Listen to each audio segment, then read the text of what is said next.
Les admirateurs s'en souviennent encore aujourd'hui. Joséphine Ange Gardien est tombée amoureuse une fois dans la série phare de TF1, mais cela lui a valu de perdre tous ses pouvoirs. Pour la star du petit écran Mimi Mati, c'est tout le contraire.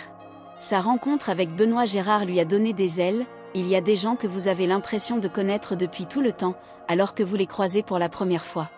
Là, c'était encore plus fort. C'est comme si cette personne m'habitait déjà, avait confié l'actrice de 64 ans à nos confrères de Paris Match. Voilà 20 ans que le chef breton, père de 4 enfants, et la comédienne s'aiment d'un amour tendre. C'est sur scène, en 2003, à Saint-Brieuc, qu'ils ont eu le coup de foudre. La comédienne donnait alors son spectacle J'adore papoter avec vous et avait fait monter un spectateur sur scène.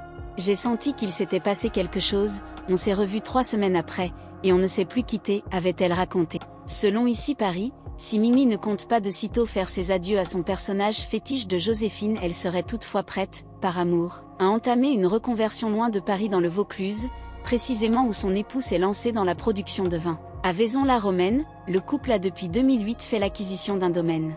Et la production est loin de manquer d'ambition.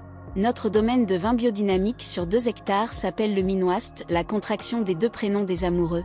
Note de la rédaction, et il est à la carte de quelques grands chefs étoilés comme Anne-Sophie Pic, s'est enorgueillie la comédienne. Loin de se contenter de ce premier succès, Benoît Gérard a même annoncé la naissance d'un nouveau cru, le Petit Minoist.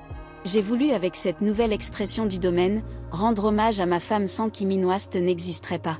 C'est pourquoi j'ai repris le dessin de notre faire-part de mariage, a-t-il fait savoir. Un choix symbolique qui n'aura sans doute pas manqué d'émouvoir son épouse et qui pourrait l'inciter à s'investir davantage à ses côtés. Née le 8 juillet 1957, Mimi Mati se passionne très tôt pour les métiers du spectacle.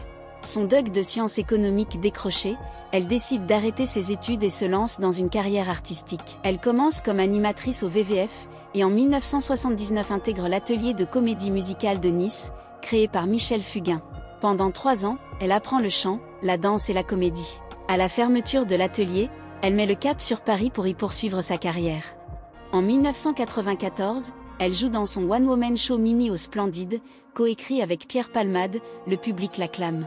Elle se lance dans un nouveau registre en tournant dans un téléfilm Une nounou pas comme les autres, c'est un carton en termes d'audience, elle tourne la suite en 1995. En 2002, elle revient sur les planches dans J'adore papoter avec vous, nouveau triomphe. Le trio Les Filles se reforme à l'occasion de 2 téléfilms, À 3 c'est mieux et 3 filles en cavale.